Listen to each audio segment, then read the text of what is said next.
Saludos amigos, con ustedes una nueva entrega de Consulta Participativa. Sí amigos, aquí estamos con la intención de compartir con ustedes en esta hora de 12 a 1 de la tarde, hora de almuerzo y de reunión familiar, esta entrega que hemos preparado con la intención de que el contenido del mismo resulte de su interés. Saben ustedes, amigos televidentes, que transmitimos a través de Carivisión, canales 26 de Claro, Altiz, 22 de Aster, y que estamos transmitiendo en este momento a través de la red por carivisión.online. Amigos, y recordarles que estamos en todas las redes sociales a través de las cuales ustedes pueden contactarnos. Estamos con nuestro canal de YouTube, Consulta Participativa, al que le pedimos que le den a la campanita y se suscriban al mismo para que reciban el contenido de Consulta Participativa de manera especial. También estamos, amigos, en Instagram como Ricardo Operman, todo juntito. También en nuestra dirección electrónica consultaparticipativard@gmail.com.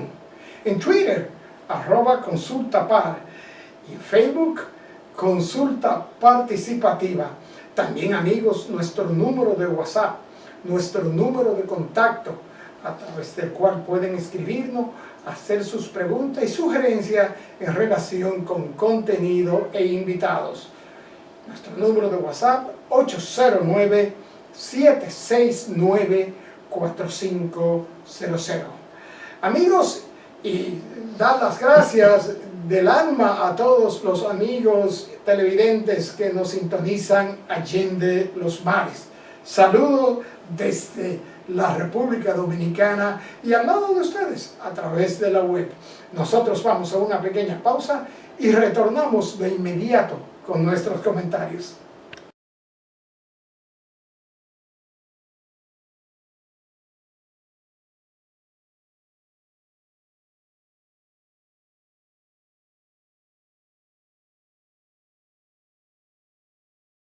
Bien, amigos televidentes, y hoy, 27 de junio, se celebra el Día Mundial del Microbioma.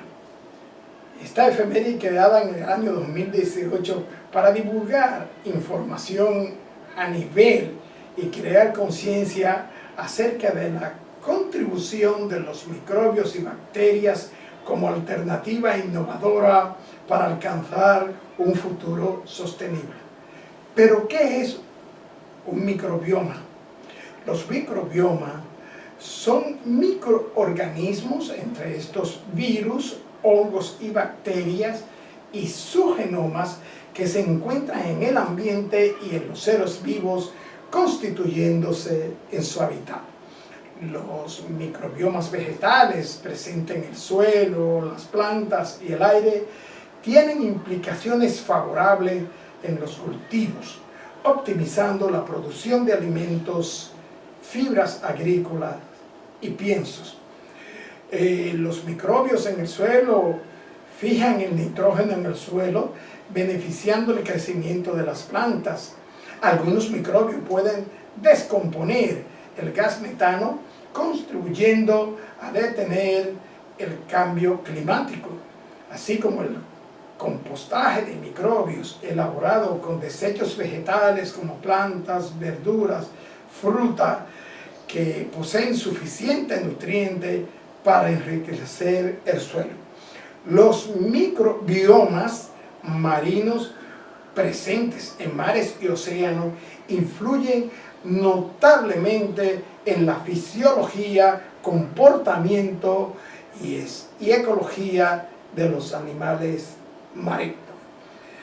Amigos, por otro lado, la Junta de Aviación Civil, a través de su resolución 133/2021, dispuso que a partir de mañana, 28 de junio, se le exigirá la prueba de PCR negativa o tarjeta de vacunación a viajeros procedentes de 18 países.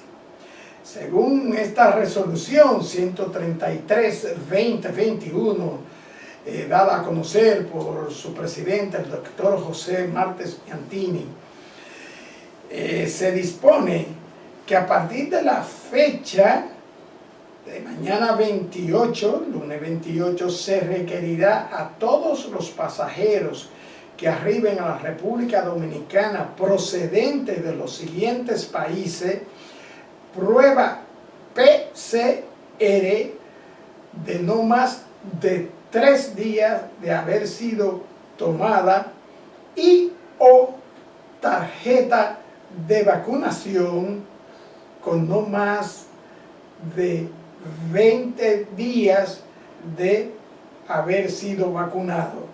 Estos países en cuestión son Australia, Reino Unido, Inglaterra, incluyendo Irlanda del Norte, Escocia y Gales, Indonesia, Irak, Irán, Kuwait, Irlanda, República Democrática del Congo, San Vincent y las Granadinas, Senegal, Siria, Suecia, Mónaco, Tailandia, Túnez, Brasil, Sudáfrica e India.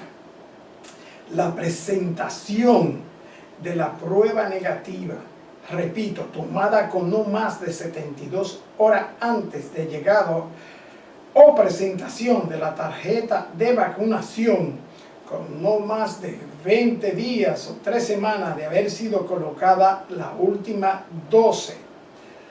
Esta medida, según expertos y según la resolución, solo afectará el 1.32% del número de visitantes que recibe la República Dominicana procedente de esas naciones. Esperemos, estamos y aplaudimos esta medida, puesto que, como es alto conocido por todos ustedes, amigos televidentes, el COVID y sus variables, sus variantes, la Delta 1, Delta 2, etcétera, se está propagando rápidamente y son variantes muy peligrosas. Amigos, y se dispuso oficialmente la tercera dosis de vacuna. Esta disposición, dada a conocer por la presidenta del Gabinete de Salud, la vicepresidenta de la República, licenciada Raquel Peña, dice que se vacunarán con una tercera dosis las personas que tengan más de un mes o un mes de haber recibido su segunda dosis de vacunación. Esto ha traído una serie de opiniones de profesionales de la medicina, de entidades y personas, que muchos inclusive han manifestado como que esto indica que no se está seguro de que la vacuna Sinovac, que es la que mayormente se ha aplicado en nuestro país, no es tan efectiva como para garantizar no la inmunización, sino garantizar que los afectados del COVID, si usted se afecta después de estar vacunado, pues los daños y la enfermedad se manifieste de manera leve. Hay opiniones en el sentido de que el país apenas tiene un 22-23% de personas vacunadas, que otras naciones no han hecho este tipo de anuncio de manera oficial, que hay duda sobre la efectividad, repito, de la vacuna, y también, amigos, de que no han pasado 6 meses siquiera después de que este 24 o 23% de personas vacunadas de la República Dominicana hayan recibido su vacunación total.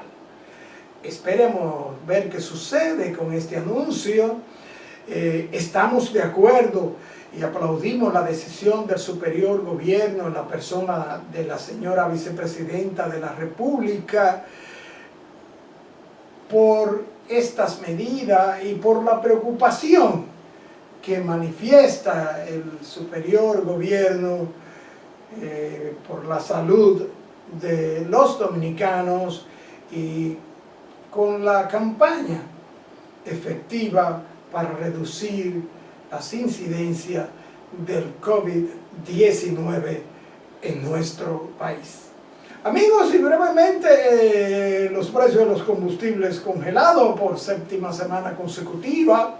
El Intran se llueve sobre mojado. El Intran acaba de prohibir sirenas, pitos, luces de emergencia, luces que son utilizadas mayormente por entidades oficiales para transitar por las calles. Vemos muy bien esta medida. Se han tomado antes medidas parecidas. Los que sean pescado, capturado con este tipo de pitos, sirenas y luces podrán ser multados con hasta 3 salarios mínimos del sector público. Esperemos que esto se atienda, porque la verdad es que vehículos sin placa con estas luces, pitos, sirena, populan por la ciudad capital como sin nada. Bien, amigos televidentes, y hasta aquí nuestro comentario de hoy. Y vamos a ir a una pequeña pausa, no sin antes decirle que en nuestra entrevista central estará con nosotros el doctor Nelson Encarnación Santana, cirujano vascular y endovascular, hablando de varices. Nosotros vamos a una pequeña pausa y retornamos de inmediato con nuestro invitado.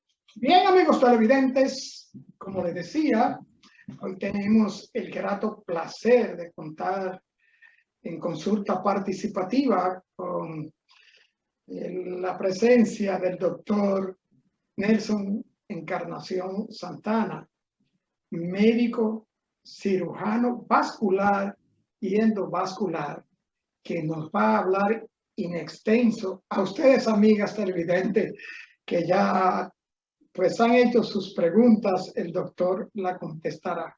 Bienvenido a consulta participativa, doctor Nelson Encarnación Santana. Saludos, Ricardo. Buenas tardes. Un placer para mí estar aquí con ustedes. Gracias, doctor. Para nosotros más, porque realmente este es un tema, el tema de las penas, que a las damas, amigas de consulta participativa, a nosotros hacer una reunión que hacemos con los, previo a entrevistar a nuestros amigos médicos que nos acompañan y nos respaldan en este programa, pues todas han mostrado, mayormente damas, un interés tremendo. Y vamos a arrancar. Doctor, las penas. Hay insuficiencia cardíaca, insuficiencia renal, insuficiencia hepática, en fin, una serie de insuficiencias en diferentes órganos del cuerpo humano. ¿Y la insuficiencia venosa? ¿Qué es la insuficiencia venosa? Muy bien, Ricardo. Como usted decía, la insuficiencia, que hay múltiples órganos que se manifiestan con insuficiencia, pues es una falla o una incapacidad de ese órgano de hacer su función básica o la función para la cual está hecha. Cuando hablamos de insuficiencia cardíaca, es que el corazón está fallando como bomba. Cuando hablamos de insuficiencia renal, hablamos de que el riñón no está haciendo su trabajo adecuado, que es filtrar la sangre. O sea, está haciendo un trabajo deficiente o mal en sus funciones. Cuando hablamos de insuficiencia venosa, pues no es una exclusión de la definición de insuficiencia, sino que también estamos hablando de una incapacidad de las venas de realizar su función. ¿Y cuál es la función de las venas? Pues las venas son las encargadas de retornar la sangre desde los pies hasta el corazón. Como sabemos, las arterias son las que se encargan de llevar la sangre a los diferentes órganos o diferentes partes del cuerpo, desde el corazón pues hacia la periferia. Las venas son las que recogen la sangre de las diferentes partes del cuerpo. En este caso, cuando hablamos de la insuficiencia venosa, es un término que es exclusivo para las venas que están en las piernas. Ojo, no podemos hablar de una insuficiencia venosa de las manos o de la cabeza, sino de las piernas. Entonces, las venas por dentro tienen unas válvulas que se funcionan como unas compuertas que se abren para que la sangre suba y se cierran para que no se devuelva. Cuando estas válvulas no cierran bien, entonces la sangre sube y baja, se devuelve. Entonces a esto es lo que llamamos insuficiencia venosa, a un fallo en las válvulas que tienen las venas en su interior para mantener la sangre en una sola dirección. Bien, entonces, doctor, esto es partiendo que de las venas de las piernas. Entendemos que son estas venas llamadas las varices. Sí, bueno, cuando hablamos de varices ya no son venas normales, son venas que están en las piernas, pero venas enfermas. Importante definir el concepto de varices, venas reticulares y telangiectasias. Todas se van a ver como una manifestación de la insuficiencia venosa. Importante que la gente sepa que a lo que le llaman varices, que yo sufro de la varice, no es como tal una enfermedad las varices, sino más bien es una manifestación de una enfermedad que se llama insuficiencia venosa. Entonces hablamos de telangiectasia cuando son unas venitas o unos vasos capilares muy pequeños, que también se le llaman arañas vasculares, como se le conoce a la gente normalmente, que son unos vasos muy pequeños que se ven por debajo de la piel y que miden menos de 1 milímetro. Cuando estos vasitos están más grandes y que miden entre 1 y 3 milímetros, hablamos entonces de venas reticulares. Y cuando miden más de 3 milímetros, que son venas dilatadas, que se pueden ver por debajo de la piel, ahí entonces es lo que llamamos varices, que es una manifestación, es el signo físico de la insuficiencia venosa. Doctor, esas venitas que usted dice, vena araña, que son estas venitas rojas pequeñitas en los pies, en los laterales de los pies, ¿son estas venitas las que primero manifiesta un diabético cuando tiene problemas circulatorios? No, estas venitas son la manifestación de insuficiencia venosa. O sea, así es como se manifiesta y es la etapa inicial de una insuficiencia venosa. Después de los síntomas aparecen estas arañitas. Después las venas más reticulares y las venas ya más dilatadas, que son la varices, hablamos ya de un grado 2. Esa insuficiencia venosa es la que produce las inflamaciones en las piernas, en los tobillos, en los pies. Es correcto, cuando ya hablamos de la insuficiencia venosa que se ha instaurado como tal, vienen lo que llamamos signos y síntomas. Y los signos, los síntomas que van a presentar esta enfermedad, como bien decía, van desde hinchazón de las piernas, calambres, pesantez en la pierna, sensación de hormigueo y también dolor. Estas son las principales manifestaciones que nos van a sugerir o que nos van a hacer pensar que estamos desarrollando una insuficiencia venosa. Y esto se produce por varios mecanismos que, como explicábamos al principio, el sistema o el mecanismo de reflujo que hay en las venas, eso hace que aumente la presión de la sangre dentro de las venas y parte de los componentes de la sangre pueden salir fuera de las venas y es lo que produce la hinchazón. Cuando se distiende en la pared de las venas por un aumento de la presión dentro de ellas, entonces se produce un dolor que es de tipo isquémico. Por falta de circulación en la pared propiamente de la vena, produce dolor y este dolor se va a manifestar como una sensación de cansancio, una sensación de pesantez en las piernas. Doctor, esta insuficiencia venosa es también lo que se llama debilidad venosa, o la debilidad venosa es una de las patologías o de las dolencias de las venas. No, la debilidad venosa como tal no podríamos decir que tiene una definición muy clara, sino que más bien un término que acuñan las personas cuando sienten las manifestaciones pues, de la insuficiencia venosa. ¿Cuál es la causa principal de la insuficiencia venosa y de la insuficiencia venosa crónica? Muy bien, muy buena pregunta, porque de las causas hay muchas, pero la principal es una sola y es el factor genético. La herencia es la principal causa de la enfermedad de la insuficiencia venosa. Si en su familia hay alguien que sufre de insuficiencia venosa, pues a la larga usted va a desarrollar insuficiencia venosa. Pero a esto se asocia también la edad. A medida que va avanzando de edad, mayor riesgo tiene de desarrollar insuficiencia venosa. Pero otro factor muy importante que causa insuficiencia venosa son los hábitos de trabajo, de acuerdo a su función, de acuerdo a lo que usted se desempeñe, pues va a tener insuficiencia venosa. Por ejemplo, si usted es una persona que su trabajo le exige permanecer largas horas de pie, usted es muy probable que desarrolle insuficiencia venosa en algún momento de su vida. Si usted, por lo contrario, está todo el día sentado en una oficina, no hace ejercicio, también tiene un alto riesgo de desarrollar insuficiencia venosa. Y otras causas que no son evitables, pues hablamos del sexo, por ejemplo, la insuficiencia venosa es más común en las mujeres. Hablamos que 4 de cada 10 mujeres van a desarrollar insuficiencia venosa y por eso entendía su preocupación de sus colegas y de su equipo de trabajo de que siendo mujer son las que más se preocupan y es que efectivamente.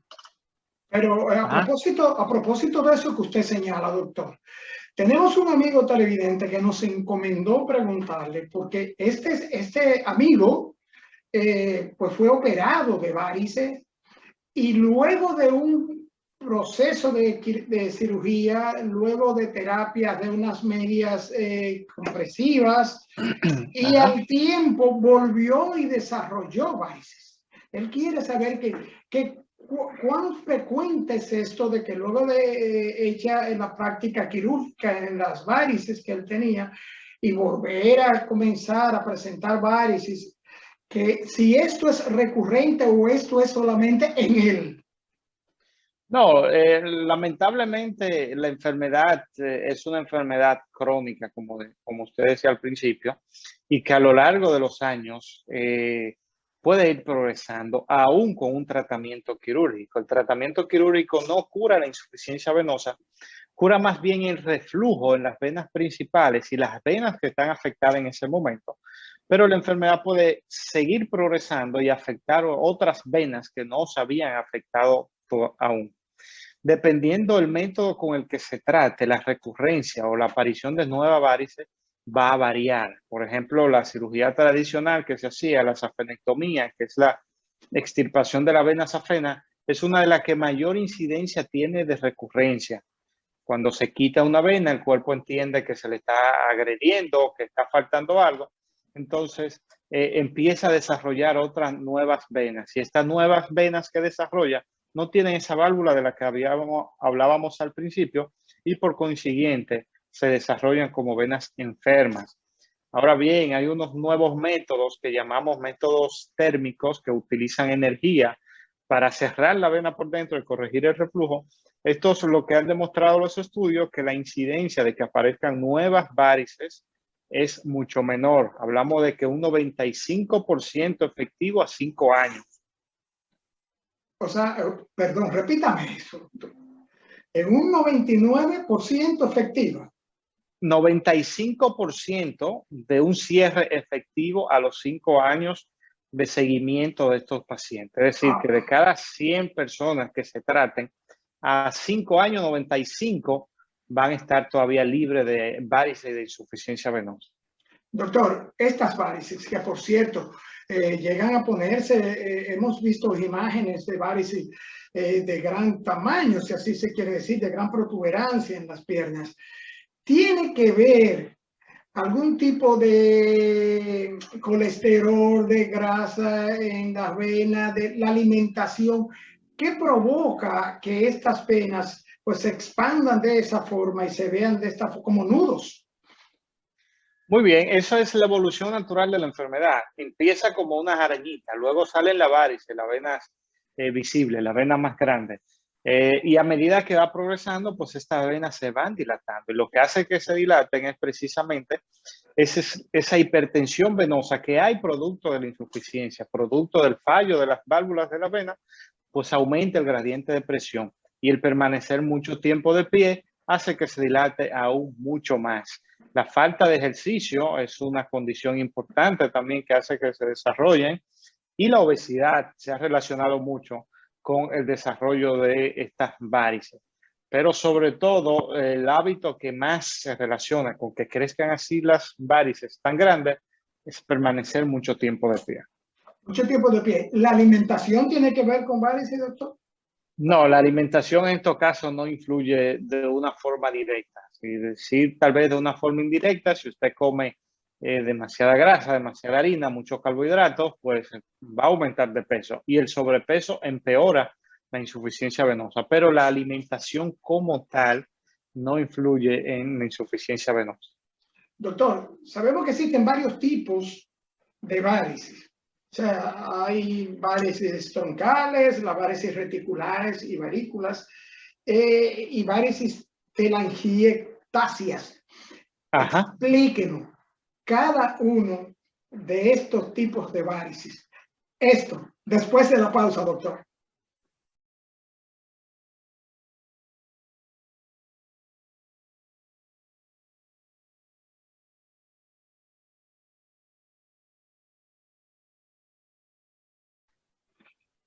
Doctor, antes de irnos a la pausa, le preguntábamos, porque tenemos entendidos que hay varios tipos de varices. Están las varices reticulares, las varículas, las telangiectasias, etc. Explíquenos cuáles son estos tipos de varices y en función de los tipos, cuáles son las más peligrosas.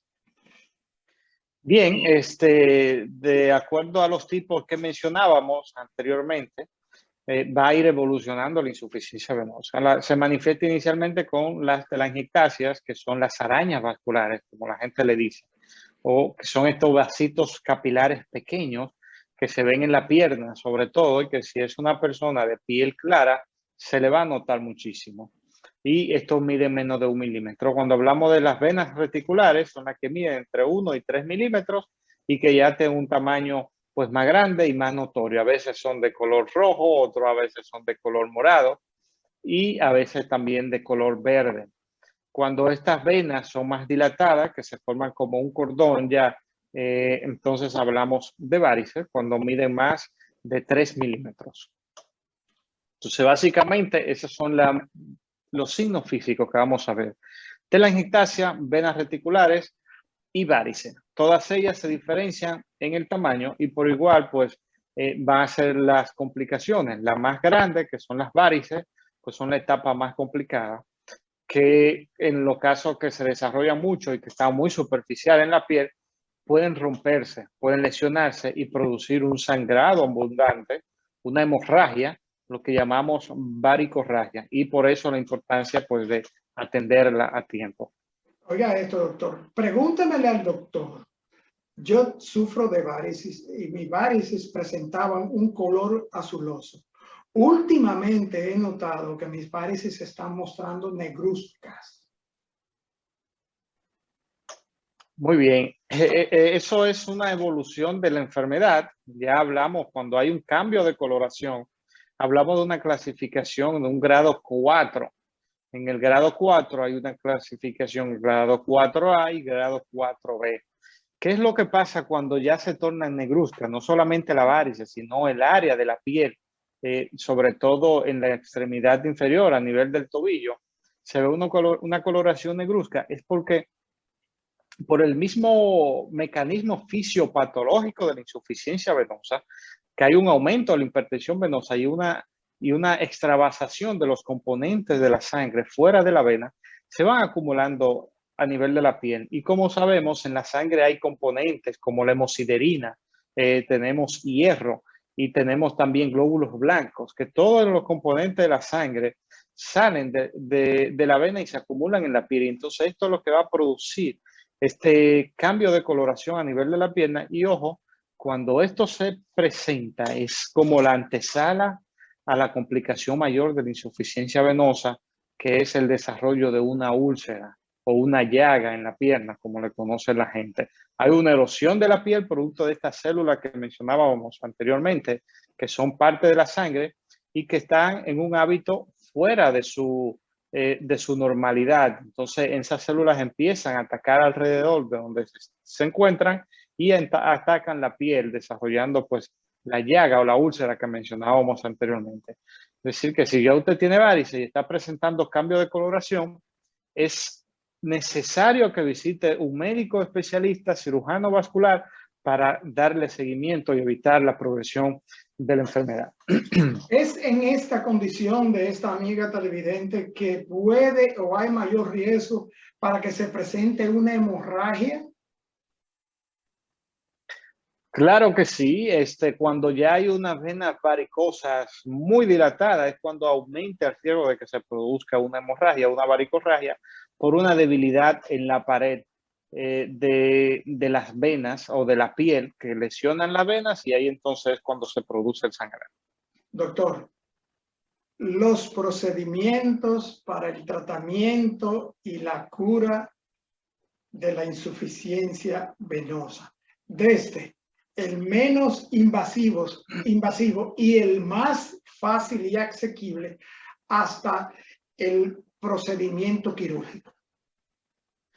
Muy bien, una pregunta bastante interesante, porque con los tratamientos más básicos que iniciamos siempre en un paciente con insuficiencia venosa es modificando los hábitos de vida, modificando sus actividades físicas. Si usted permanece mucho tiempo sentado con falta de ejercicio, el hacinamiento es un factor de riesgo importante para empeorar la insuficiencia venosa. Entonces, tenemos que empezar a activarnos, hacer ejercicio, empezar a caminar. Y si por el contrario usted está siempre de pie, pues disminuir la cantidad de horas que lleva de pie. Es el tratamiento básico inicial de la insuficiencia venosa. Aumentar la actividad física, reducir la postura de bipedestación, es decir, de permanecer mucho tiempo de pie. A esto se asocian pues medidas como el uso de medias de compresión que van a comprimir la vena y van a mejorar el retorno venoso, y también medicamentos que son venotónicos que van a mejorar la tonicidad de la vena y van a facilitar la circulación o el retorno de la sangre hacia el corazón. Cuando el tratamiento médico no funciona o no es efectivo, las medidas conservadoras, de utilización de medias de compresión, de los medicamentos, de aumentar el ejercicio, entonces hay un tratamiento quirúrgico. Y aquí sí ya hay una gama amplia de opciones. El tratamiento tradicional, lo que se hacía anteriormente hasta los años 90, 99, era la extirpación de la vena safena. Hacía una incisión arriba a nivel de la ingle o arriba en la cabeza del muslo, y otra incisión a nivel del tobillo, y se arrancaba por completo la vena. Estos procedimientos fueron disminuyendo considerablemente en todo el mundo después del año 2000, cuando surgieron los métodos mínimamente invasivos que incluyen el uso de láser y el uso de radiofrecuencia. Estos procedimientos se pueden hacer incluso con anestesia local, de forma ambulatoria, que el paciente se va a su casa el mismo día, no hay que internarlo, no necesita anestesia en la espalda, no necesita anestesia general, y se hace a través de la punción de la vena, por lo regular a nivel debajo de la rodilla. Se sube un catéter por dentro de la vena y se hace como si fuera un cateterismo, parecido a lo que se hace en los cateterismos cardíacos. Entonces, este catéter a una alta temperatura quema la vena por dentro y hace que se cierre. Entonces, cerramos la vena sin la necesidad de abrir al paciente. Ni de extraerla, doctor. Ni de extraerla, no. No, no, se cierran por completo la vena y entonces la sangre retorna por otro sistema venoso profundo que habitualmente está sano.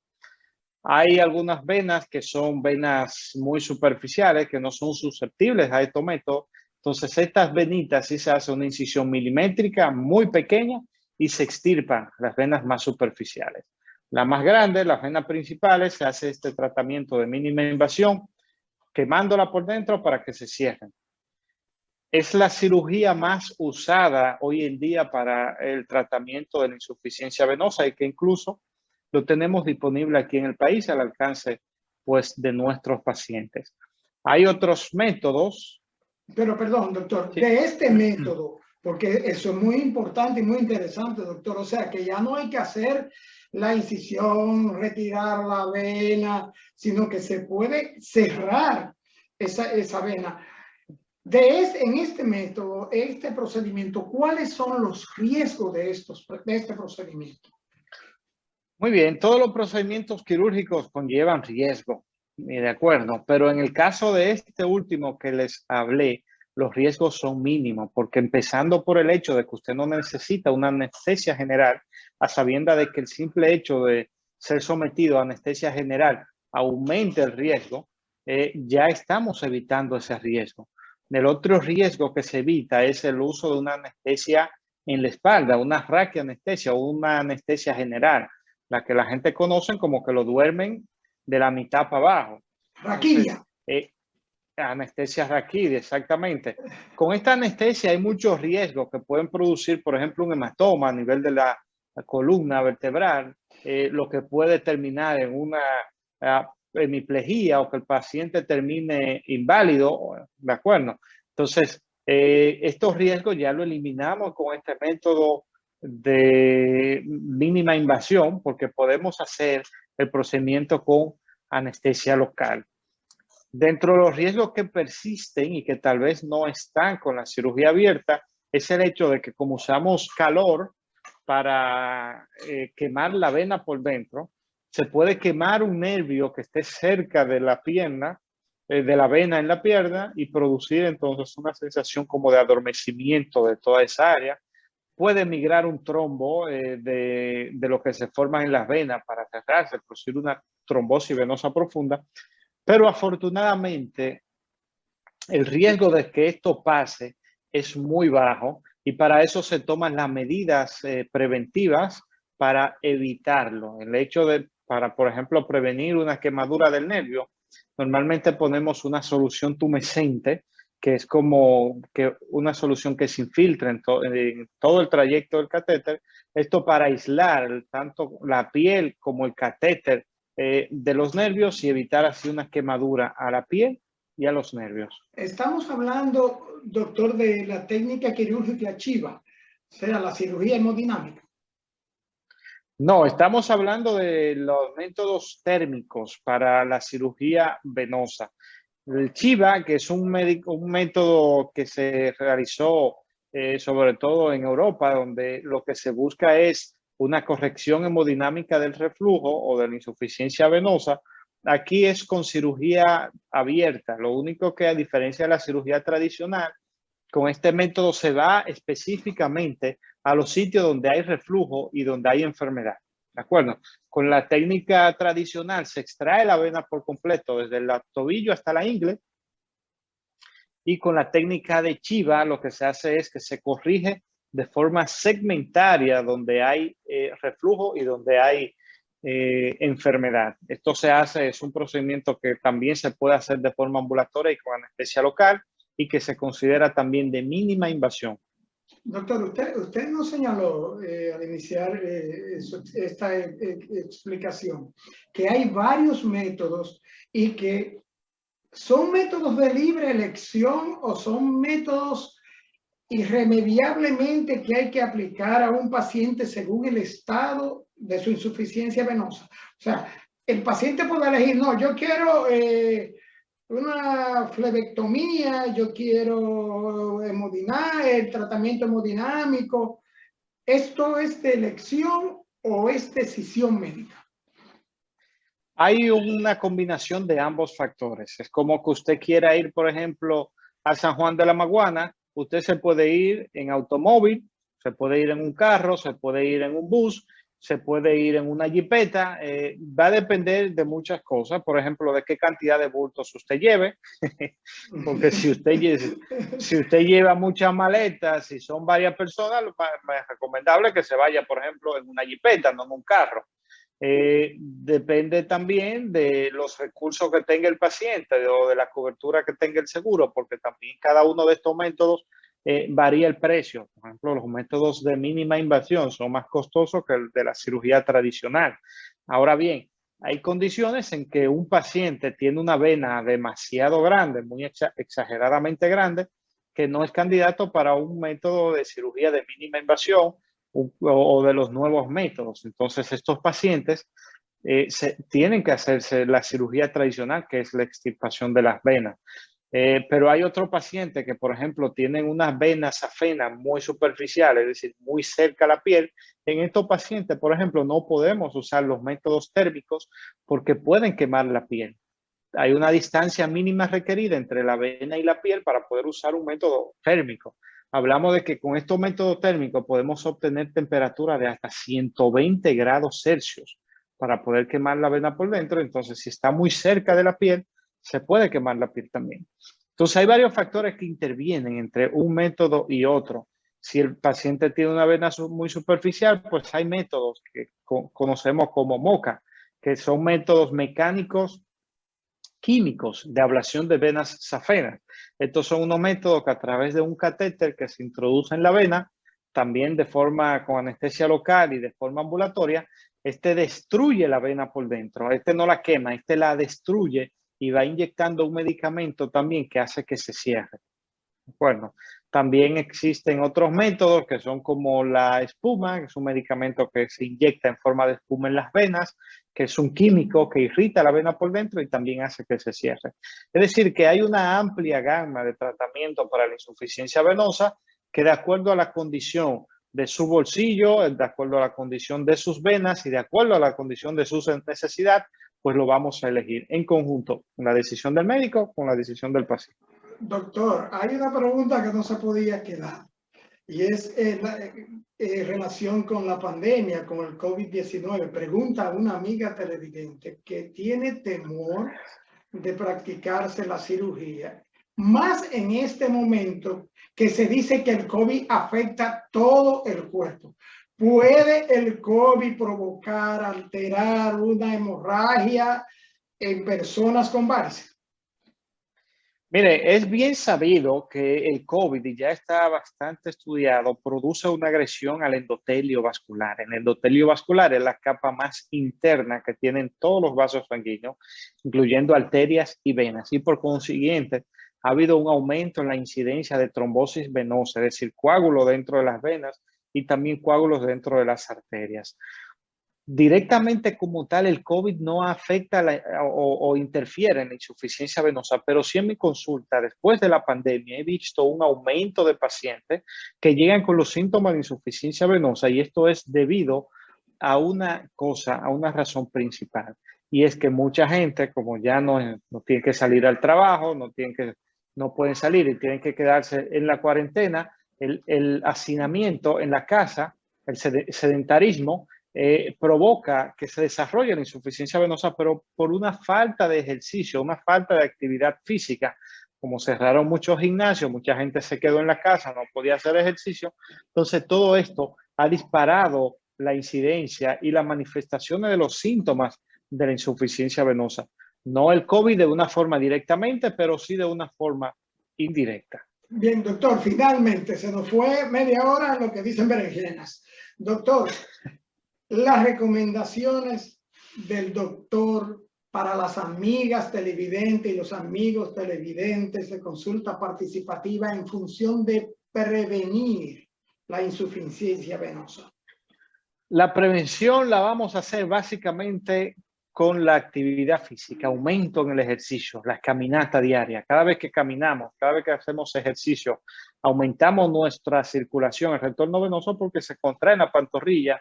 Cuando pisamos en la planta de los pies, todo esto funciona como una bomba de circulación periférica que envía la sangre de retorno al corazón y va a ayudar la función de las venas. Entonces, recomendación número 1, hacer ejercicio, aumentar la actividad física. Recomendación número 2, no permanecer mucho tiempo de pie, no durar el día entero de pie.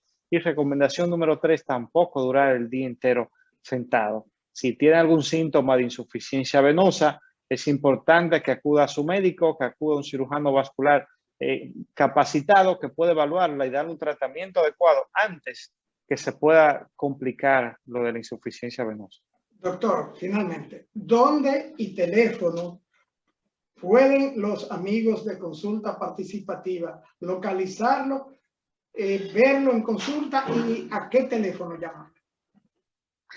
Muy bien, estamos en Medicina Cardiovascular Asociada, en la Torre MedicalNet B, en el tercer piso. Ahí pueden llamar al 809-566-8000. Y también estamos en la Clínica Abreu, y ahí pueden llamar y localizarnos a través del 809-862-2627.